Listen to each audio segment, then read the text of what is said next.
बिस्मिल्लाहिर्रहमानिर्रहीम। स्टूडेंट्स अस्सलाम वालेकुम। हम पढ़ रहे हैं सेकेंड ईयर फिज़िक्स और चैप्टर 12 इलेक्ट्रोस्टैटिक्स, और हम कर रहे हैं इसके न्यूमेरिकल्स, पास पेपर्स के न्यूमेरिकल्स 2001 से लेके 2006 तक हम कर चुके हैं लेक्चर नंबर 1 और 2 में। अब हम लेक्चर नंबर 3 में कर रहे हैं 2007 से 2012 तक के न्यूमेरिकल्स। देखें 2007 में क्या आया है, how many excess electrons must be placed on each of the two small spheres placed 3 centimetre apart if the force of repulsion between the spheres is 10 to the power -19 newton. देखिए दो spheres हैं, small spheres हैं, ठीक है, और इनके बीच में जो डिस्टेंस है वो है 3 सेंटीमीटर, जिसको हमने आर से डिनोट किया है, ठीक है। और दोनों पे क्या हो रहा है कि same number of electrons place किए जा रहे हैं, यानी ऐड कर रहे हैं, ठीक है। दोनों पर same number of electrons add कर रहे हैं। तो क्या होगा, जब इलेक्ट्रॉन ऐड करेंगे तो दोनों स्फीयर जो हैं वो नेगेटिवली चार्ज हो जाएंगे।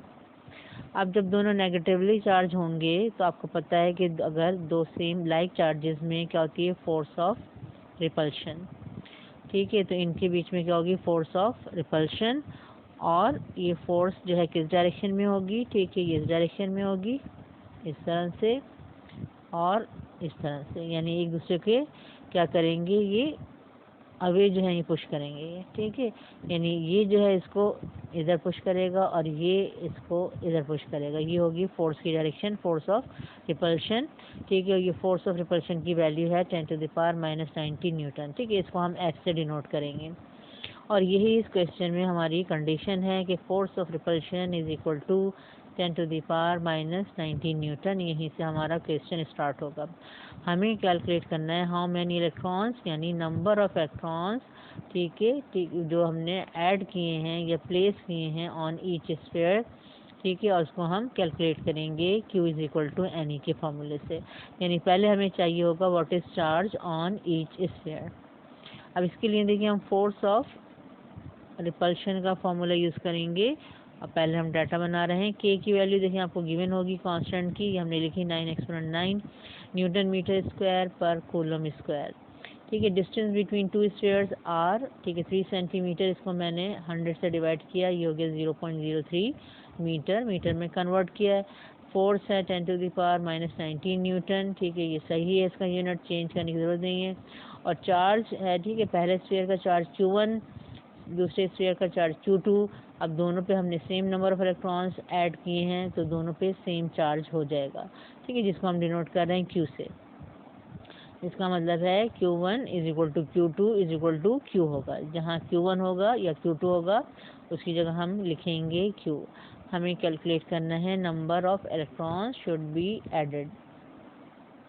अब ये देखिए जो कंडीशन होती है, ठीक है, जो हाउ मैनी, ठीक है, number of electron should be added, ये शुड बी रिमूव्ड, ठीक है, इसको हम कंडीशन से स्टार्ट करते हैं। और यहाँ पे हमारी कंडीशन है कि force of repulsion is equal to this. तो यहाँ पे हम फोर्स ऑफ रिपल्शन का फॉर्मूला लिखेंगे, ठीक है। ये होती है electrostatic force between two charges, ठीक है, और इसका फॉर्मूला हम बाय कूलम्स लॉ से, ठीक है, मालूम किया। हमने ये लिखते हैं F is equal to K Q1 Q2 upon R square, ठीक है। कांस्टेंट है, ये चार्ज ऑन फर्स्ट बॉडी, ये चार्ज ऑन सेकंड बॉडी, ये distance between two charge bodies, ठीक है। ये हमारे पास फोर्स आ गई। यहाँ पे अब हम वैल्यूज पुट करेंगे, ठीक है। फोर्स की वैल्यू पुट की मैंने, ठीक है, के की वैल्यू पुट की है, Q1 is equal to Q, Q2 is equal to Q, ठीक है। ये R है और R के ऊपर स्क्वायर है, ठीक है। अब हमें Q कैलकुलेट करना है। ये Q मल्टीप्लाई होकर क्या हो जाएगा, Q स्क्वायर, ये 0.03 स्क्वायर यहाँ जाएगा, मल्टीप्लाई होगा 9 × 9 यहाँ आएगा, डिनोमिनेटर में डिवाइड करेगा। अब इसको स्क्वायर करें, ठीक है, इससे मल्टीप्लाई करें, ठीक है, उसके बाद फिर डिवाइड कर दें 9 एक्सपोनेंट 9 से, आपका आंसर आएगा 1 एक्सपोनेंट -32 कूलम स्क्वायर। ये आ रही है हमारे पास Q स्क्वायर की वैल्यू, ठीक है। हमें चाहिए Q, तो अब हम क्या करेंगे, ठीक है, हम दोनों साइड पे स्क्वायर रूट ले लेंगे। तो यहाँ पर स्क्वायर रूट और स्क्वायर कैंसिल हो जाएगा, और यहाँ पर आप लेंगे square root of this number, ठीक है। 1 एक्सपोनेंट -32 का स्क्वायर रूट लें, आपके पास आंसर आएगा, ये आ गई चार्ज, ठीक है, 1 एक्सपोनेंट -16 कूलम। ये है चार्ज ऑन ईच स्फीयर, ठीक है। अब हम कैलकुलेट करेंगे नंबर ऑफ इलेक्ट्रॉन्स, ठीक है, एडेड टू ईच स्फीयर, ये है N, ठीक है, ये फार्मूला हम यूज़ पहले भी कर चुके हैं प्रीवियस, ठीक है, लेक्चर में। Q is equal to NE, Q होगा हमारा चार्ज ऑन ईच स्फीयर, ये है नंबर ऑफ इलेक्ट्रॉन्स, ठीक है, एडेड टू ईच स्फीयर, और ये है चार्ज ऑफ 1 इलेक्ट्रॉन। ई की वैल्यू क्या होती है 1.6 एक्सपोनेंट माइनस 19, ठीक है। कांस्टेंट की वैल्यू जो है वैसे न्यूमेरिकल के साथ गिवन होती हैं, लेकिन जो बहुत कॉमन कांस्टेंट्स हैं उनको आप याद भी कर लीजिए, ठीक है, जिससे आपको पता होना चाहिए कि चार्ज ऑफ इलेक्ट्रॉन क्या होता है, ठीक है। तो यहाँ पर अब हम n का फॉर्मूला बना रहे हैं, n is equal to Q upon E, ठीक है। ये चार्ज है 1 एक्सपोनेंट माइनस 16, ये है charge of 1 electron, E 1.6 exponent minus 19, ठीक है। हम इसको डिवाइड करेंगे, हमारा आंसर आएगा 625 इलेक्ट्रॉन्स, ठीक है, यानी 625 इलेक्ट्रॉन्स, ठीक है, must be placed on each sphere, ठीक है। तो ये एक स्फीयर पे कितने नंबर ऑफ इलेक्ट्रॉन ऐड किए हैं, वो है हमारे पास 625 इलेक्ट्रॉन्स, ठीक है, ये आ गया आंसर। अब 2008 में देखें क्या है, ठीक है, यह है कैपेसिटर का। A capacitor of 12 microfarad is charge to a potential difference, ठीक है, 100 volt. Its plates are then disconnected from the source, voltage source, and are connected parallel to another capacitor. The potential difference in this combination comes down to 60 volt. What is the capacitance of the second capacitor?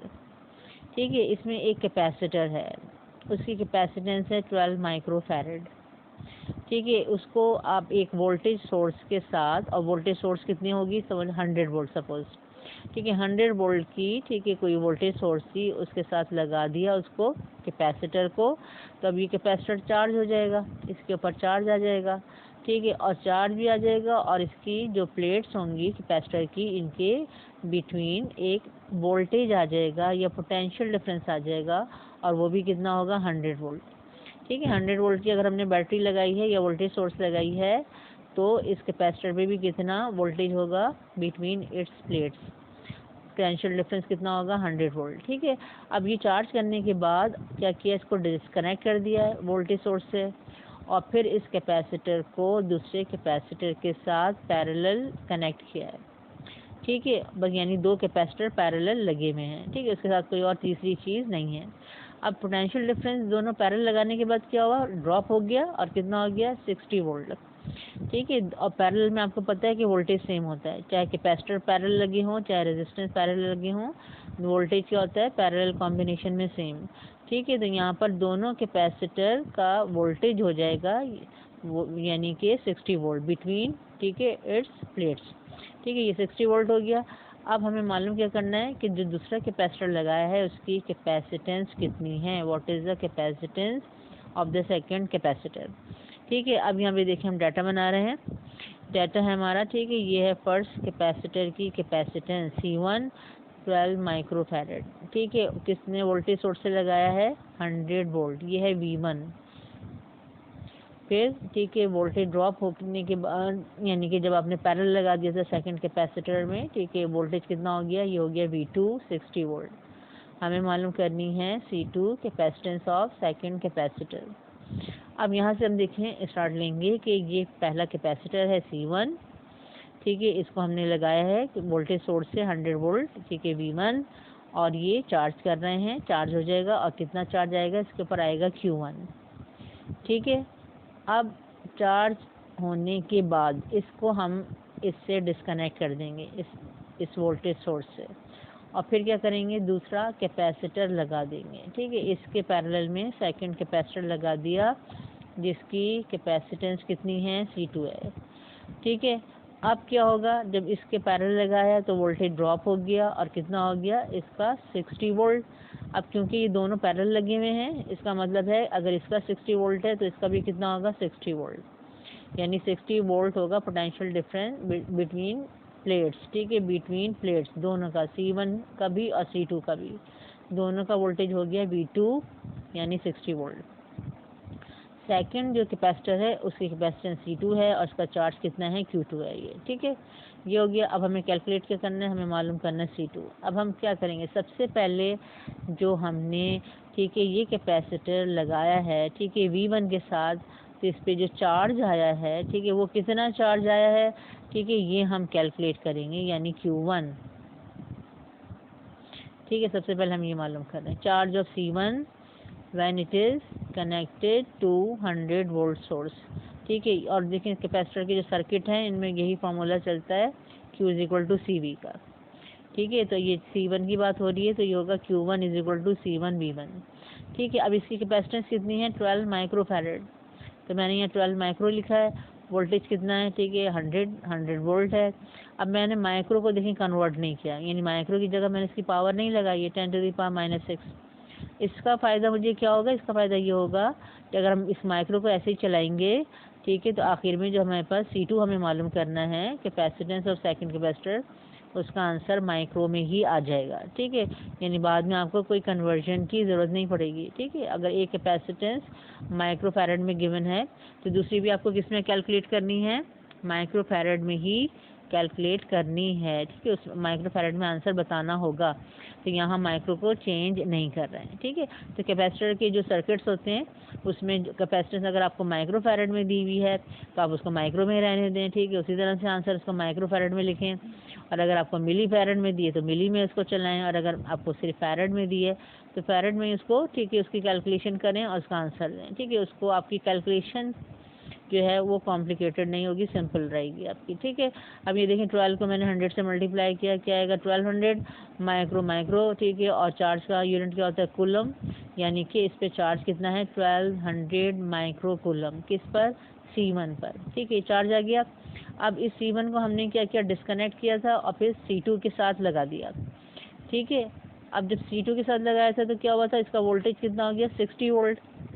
ठीक है, अब जो voltage जो है कम हो रहा है, ठीक है, अब यहाँ पे देखें चार्ज का फॉर्मूला क्या होता है C1 V1, तो अगर वोल्टेज कम हो रहा है तो इसका मतलब है कि इसके ऊपर चार्ज भी कम हो जाएगा। ठीक है, सेकंड कैपेसिटर के साथ लगाने के बाद, ठीक है, C1 का जो चार्ज है, ठीक है, यानी इसको जब हमने इसके साथ लगाया है और इसका वोल्टेज ड्रॉप हुआ है तो फिर इसका चार्ज भी कम हो जाएगा। अब कितना चार्ज हो गया है, ठीक है, वो अब हम दोबारा मालूम करेंगे, चार्ज ऑन C1 यानी वो होगा Q1 डैश।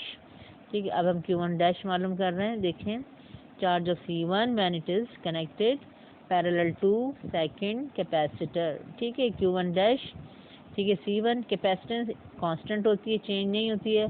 ठीक है, वोल्टेज चेंज हो रहा है, वोल्टेज हो गया 60, तो क्या होगा, चार्ज चेंज हो जाएगा किस पर, C1 पर। ठीक है, मल्टीप्लाई करेंगे हम, 12 को मल्टीप्लाई किया मैंने 60 से, ये आ गया 720 माइक्रो। ठीक है, 720 माइक्रो कूलम।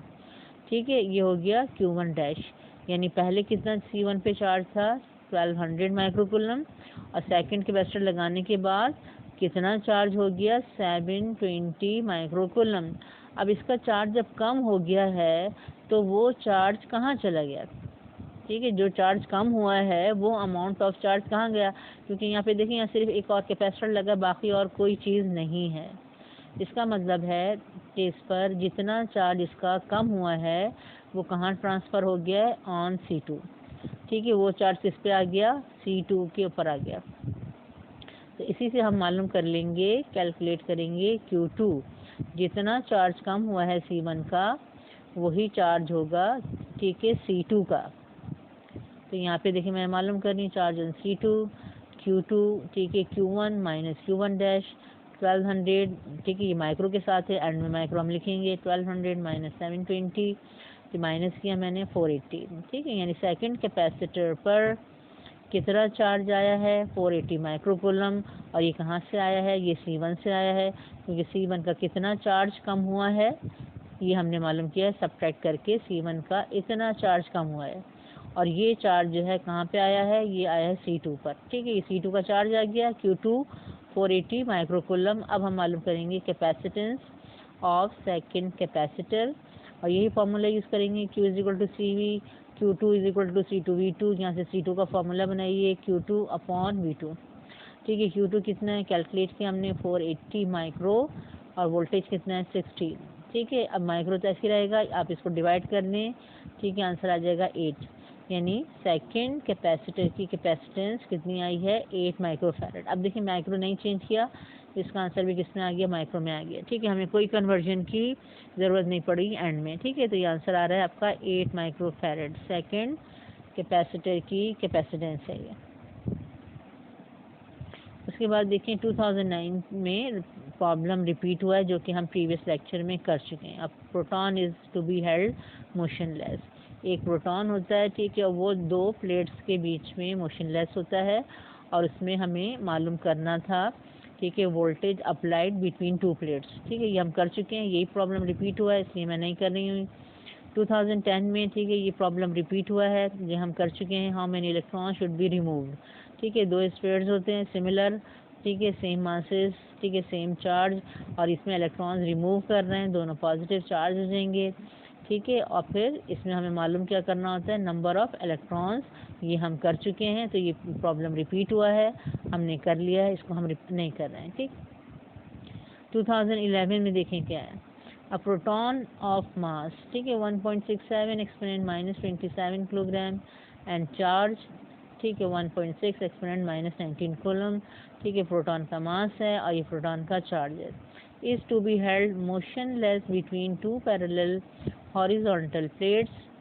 ठीक है, find the distance between two plates when the potential difference of 6 exponent minus 9 volt is applied across the plates.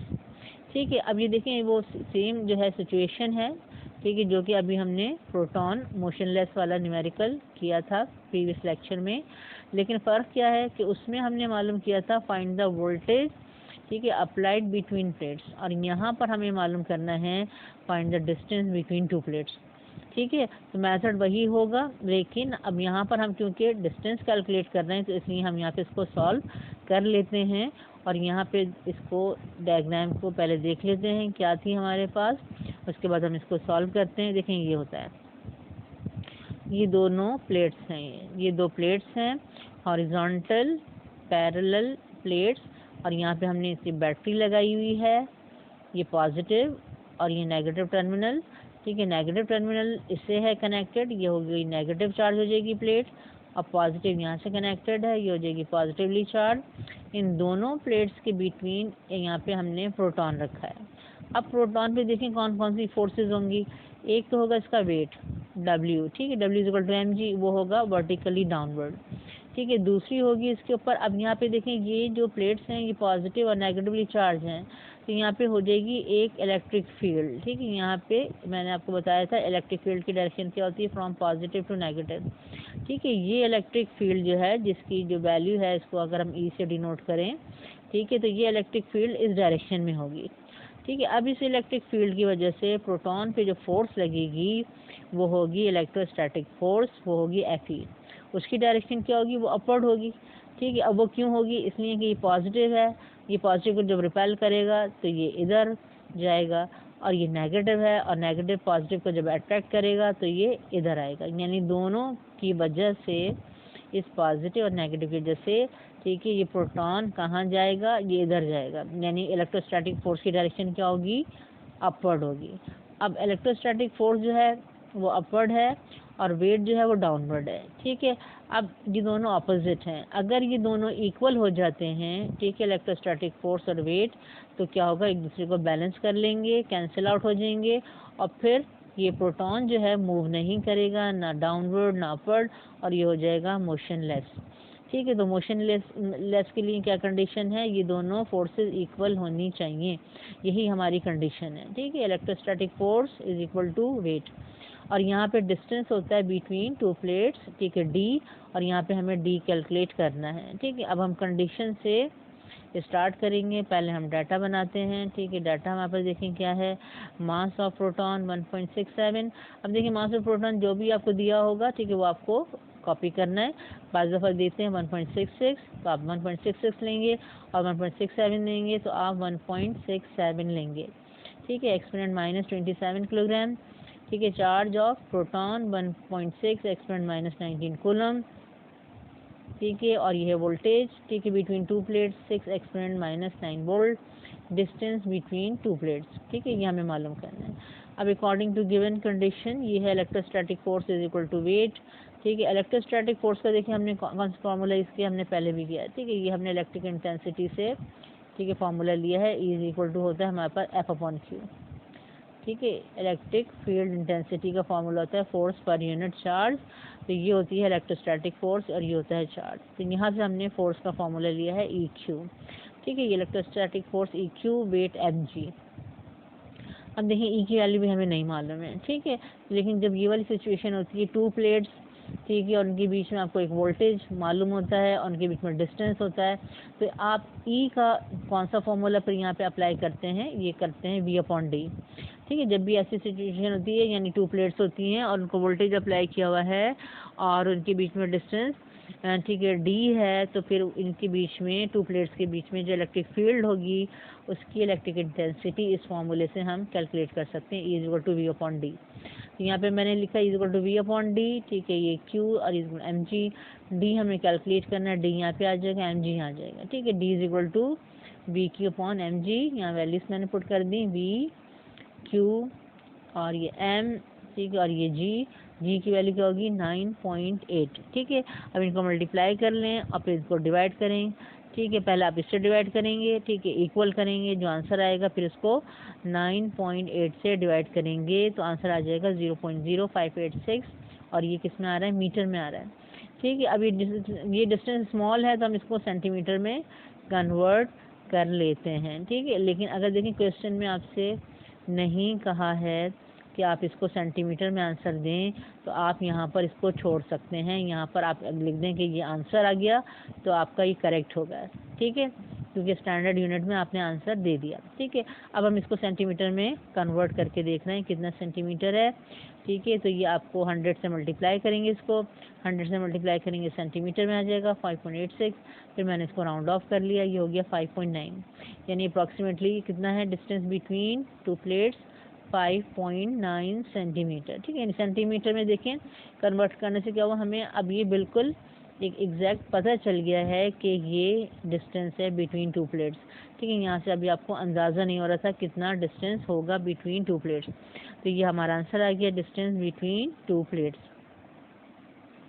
उसके बाद देखिए 2012 में क्या आया है हमारे पास numerical 2 point charges of +2 exponent -4 coulomb and -2 exponent -4 coulomb are placed at a distance of 40 centimeter। एक चार्ज है चार्ज 1, इसकी वैल्यू है 2 exponent -4 coulomb और यहाँ पे प्लस है तो इसका मतलब है ये पॉजिटिव चार्ज है। दूसरा चार्ज है चार्ज 2, इसकी वैल्यू भी 2 exponent -4 coulomb और यहाँ पे माइनस लिखा हुआ है, इसका मतलब है ये नेगेटिव चार्ज है।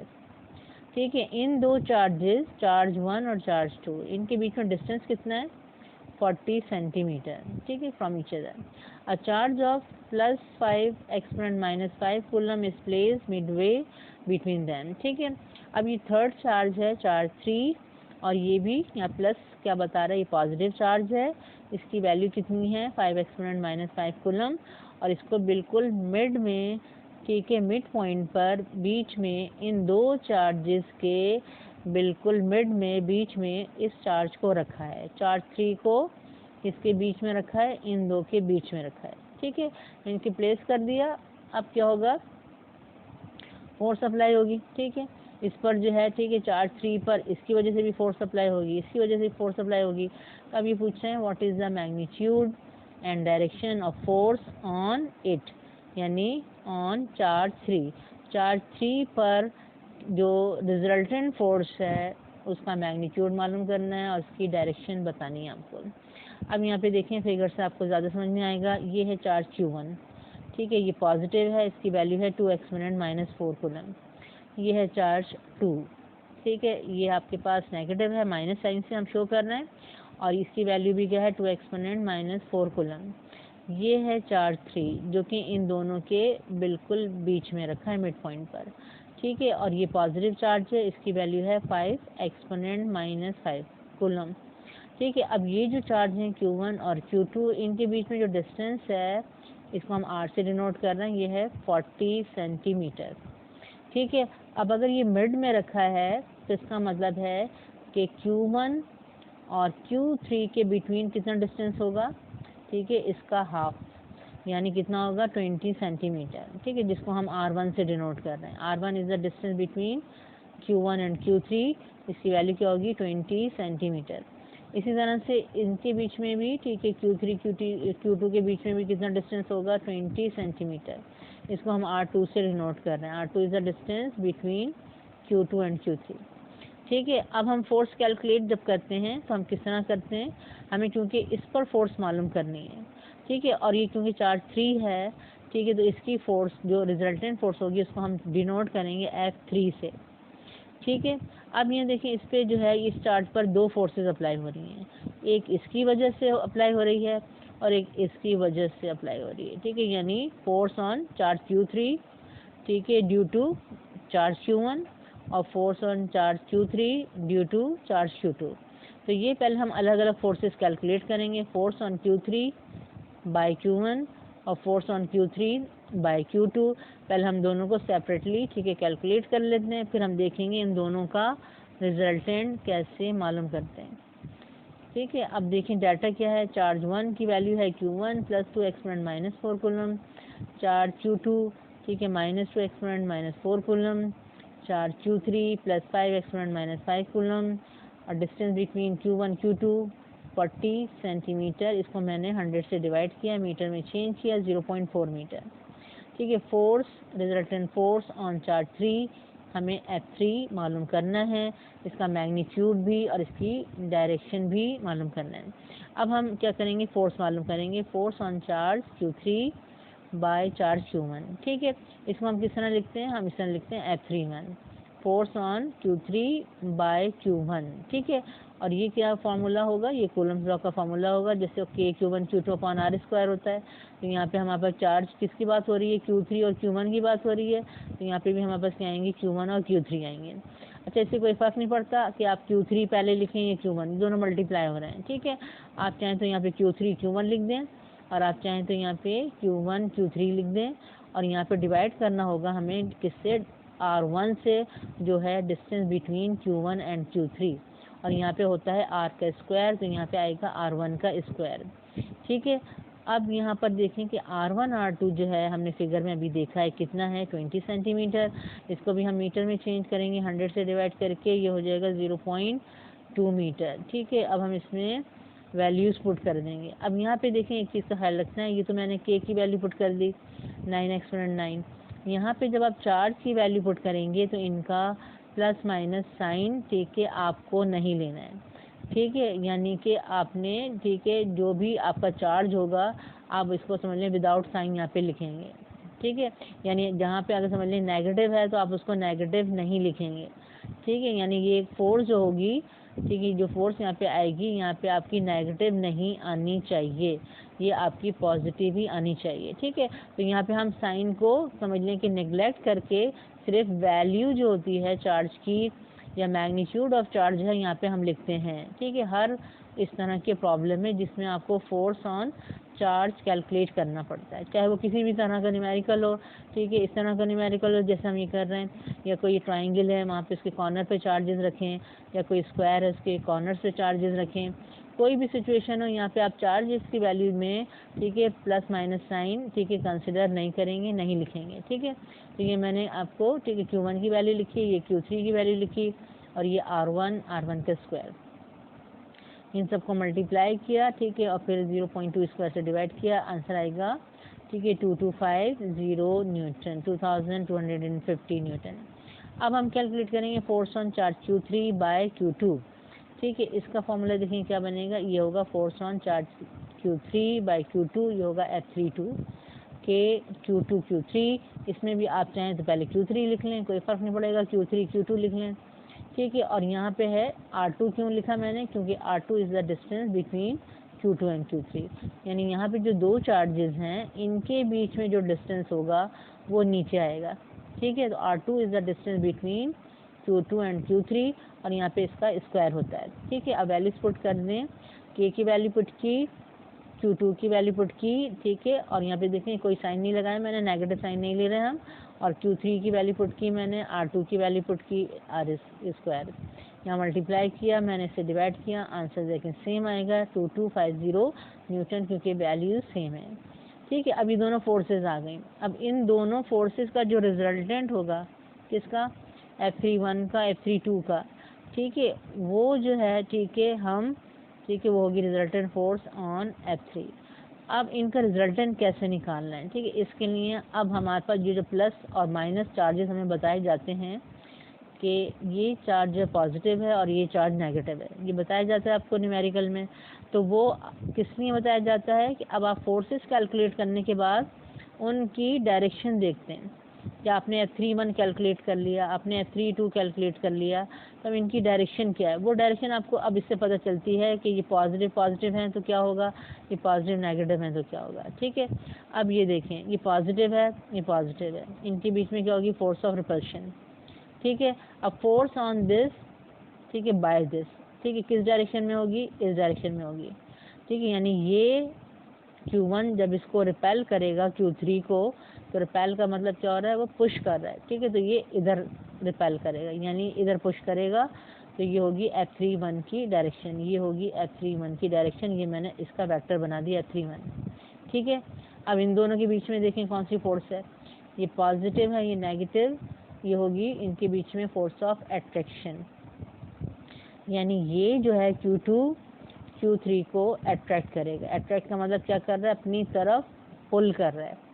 ठीक है, तो अपनी तरफ जब पुल कर रहा है तो ये इसकी डायरेक्शन होगी इधर, यानी ये इसको जब अट्रैक्ट करेगा तो ये अपनी तरफ ये करेगा, ये इसकी डायरेक्शन हो गई F32 की डायरेक्शन। ठीक है, अब ये वेक्टर्स हम बनाने के बाद अब हम देखते हैं कि अब हमें इन दोनों का रिजल्टेंट कैसे निकालना है। ठीक है, अब सिंपल जो है, अगर दोनों फोर्सेस देखें सेम डायरेक्शन में होती हैं, ठीक है, तो हम उनका रिजल्टेंट कैसे निकाल सकते हैं, सिंपली बाय एडिंग देम। ठीक है, इन दोनों को ऐड करके, ठीक है, जो भी आंसर आएगा, ठीक है, वो होगा इन दोनों फोर्सेस का रिजल्टेंट, और जो रिजल्टेंट फोर्स आएगी इन दोनों को ऐड करके उसको हम डिनोट किससे करेंगे, F3 से, और उस F3 की डायरेक्शन भी क्या होगी, क्योंकि दोनों सेम डायरेक्शन में, तो उस F3 की डायरेक्शन भी क्या होगी, यही होगी। ठीक है, यानी कि ये जो F3 है, ठीक है, इसकी डायरेक्शन क्या होगी, ठीक है, ये डायरेक्शन होगी, ठीक है, ये डायरेक्शन होगी टुवर्ड्स चार्ज Q2।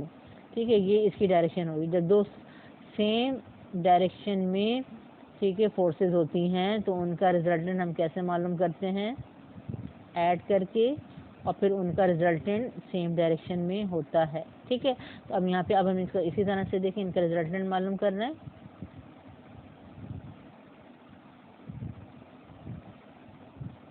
ठीक है, ये आ रही रिजल्टेंट फोर्स ऑन Q3। ठीक है, हमने डायरेक्शन देख ली, डायरेक्शन के हिसाब से हमें पता चल गया रिजल्टेंट कैसे आएगा, ऐड करके आएगा, हम ऐड कर रहे हैं। ठीक है, 2250 प्लस 2250, ठीक है, दोनों को ऐड किया कितना आ जाएगा, 4500 न्यूटन। ये आ गया रिजल्टेंट फोर्स का मैग्नीट्यूड। और डायरेक्शन भी हमने देख ली, क्योंकि दोनों सेम डायरेक्शन में, तो उनका रिजल्टेंट भी किस डायरेक्शन में होगा, सेम डायरेक्शन में होगा, और वो हमें डायरेक्शन क्या नज़र आ रही है, टुवर्ड्स नेगेटिव चार्ज, या हम ये कह सकते हैं टुवर्ड्स चार्ज Q2। ठीक है, इस तरह से आप इसकी डायरेक्शन बताएंगे। ठीक है, यहाँ पे आप अभी कोई एंगल कैलकुलेट नहीं करेंगे। ठीक है, तो ये हो गया इसकी डायरेक्शन, ये आंसर हो गया है। ठीक है, अब इस तरह के न्यूमेरिकल में मैं आपको ये बता दूँ, ठीक है, आसानी के लिए, कि क्या होता है कि अगर दोनों फोर्सेस, ठीक है, सेम डायरेक्शन में होती हैं, ठीक है, दोनों फोर्सेस सेम डायरेक्शन में होती हैं, तो आप उनको सिंपली ऐड करते हैं। ठीक है, यानी कि अगर आपके पास F1 है और आपके पास F2 है, इन दोनों का रिजल्टेंट F है, तो वो जो F रिजल्टेंट आएगा, ठीक है, वो कैसा आएगा, ठीक है, वो आएगा बाय सिंपली एडिंग देम। ठीक है, F1 प्लस F2 कर लेंगे। ठीक है, ये फॉर्मूला हो गया। अगर दो फोर्सेस ऑपोजिट डायरेक्शन में हैं, ये सेकंड केस में बता रही हूँ आपको, ये दो फोर्सेस ऑपोजिट डायरेक्शन में हैं, एक F1 और ये F2। ठीक है, ऑपोजिट डायरेक्शन का मतलब है, ठीक है, इनके बीच में कितना एंगल है, 180 डिग्री। ठीक है, तो दोनों ऑपोजिट डायरेक्शन में फोर्सेस, ठीक है, उनका जो रिजल्टेंट होता है वो होता है F इज इक्वल टू, ठीक है, ग्रेटर फोर्स में से स्मॉलर फोर्स को माइनस करना पड़ता है। अब सपोज मेरे पास ये ग्रेटर फोर्स है, F1 इज ग्रेटर फोर्स, तो रिजल्टेंट कैसे आएगा, रिजल्टेंट आएगा F1 माइनस F2। ठीक है, ठीक है। और फिर उसकी इस एफ की डायरेक्शन क्या होगी, इस एफ की डायरेक्शन होगी टूवर्ड्स, ठीक है, ग्रेटर फोर्स, ठीक है। और आप किस तरह ऑपोजिट थी, हमने क्या किया, माइनस करके इनका रिजल्टेंट मालूम कर लिया। यहाँ पे रिजल्टेंट फोर्स की एफ की डायरेक्शन क्या होगी, ठीक है, इधर ही ये होगी सेम डायरेक्शन जो कि F1 F2 की है, ठीक है। इस तरह से हो गया। अब तीसरा केस क्या होता है कि अगर दो फोर्सेस ना सेम डायरेक्शन में हैं ना ऑपोजिट डायरेक्शन में हैं, बल्कि इनके बीच में क्या है, कोई एंगल है, ठीक है, कोई भी एंगल हो सकता है, 45 डिग्री, 90 डिग्री, 60 डिग्री, यानी कि थीटा है, ठीक है, कोई एंगल है, ठीक है। अब ये हमारे पास है F1, ठीक है, और ये हमारे पास F2। तो अब आप इसमें क्या करेंगे, इसमें आप फॉर्मूला जो रिजल्टेंट फोर्स मालूम करेंगे, ठीक है, उसमें आप फॉर्मूला अप्लाई करेंगे लॉ ऑफ कोसाइन का, ठीक है। फॉर्मूला क्या होता है लॉ ऑफ कोसाइन का, F = अंडर रूट, ठीक है, हम पढ़ चुके हैं फर्स्ट ईयर में, ठीक है, F1 square plus F2 square, ठीक है, प्लस 2 F1 F2, ठीक है, कॉस थीटा, ठीक है। ये हमारा फॉर्मूला होता है अंडर रूट के अंदर ये। तो ये आ जाती है इस तरह से रिजल्टेंट फोर्स अगर दो फोर्सेस के बीच में, ठीक है, कोई एंगल बन रहा है, ठीक है।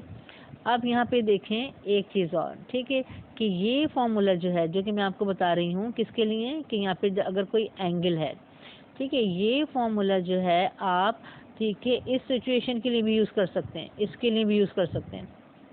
कैसे, अब आपको पता है कि F1 आपने कैलकुलेट कर लिया, F1 की वैल्यू पता है, F2 कैलकुलेट कर लिया, अब आपको क्या चाहिए, थीटा चाहिए। तो आपको पता है कि जब दो पैरेलल फोर्सेस होती हैं उनके बीच में एंगल कितना होगा, 0, ठीक है, 0 डिग्री। तो ये फॉर्मूला जो है, ठीक है, आप ये वाला फॉर्मूला लॉ ऑफ कोसाइन का इस केस के लिए भी यूज़ कर सकते हैं, ठीक है। लेकिन आसानी क्या होती है, हमें इस तरह होती है कि हम डायरेक्ट इनको ऐड कर लें, ठीक है। और यही फॉर्मूला आप इस केस के लिए भी यूज़ कर सकते हैं, ठीक है, जो ऑपोजिट डायरेक्शन में।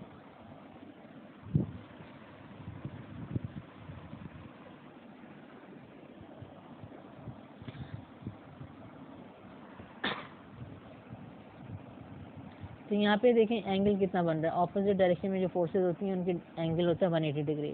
तो ये वाला जो फॉर्मूला है लॉ ऑफ कोसाइन का, इसमें आप थीटा 180 डिग्री पुट कर दें, F1 F2 की वैल्यू पुट कर दें, और इस फार्मूले से आपके पास रिजल्टेंट फोर्स आ जाएगी। लेकिन ठीक है, इससे लॉ ऑफ कोसाइन से ज़्यादा इजी हमें फिर ये होता है कि अगर ऑपोजिट डायरेक्शन में फोर्सेज हैं तो हम उनको सिंपली सब्ट्रैक्ट कर लें, ठीक है। तो आपका ये फार्मूला, ठीक है, वैसे तो तीनों केसेस के लिए है, ठीक है, यानी सेम डायरेक्शन, ऑपोजिट डायरेक्शन और एंगल बिटवीन, ठीक है, टू फोर्सेस।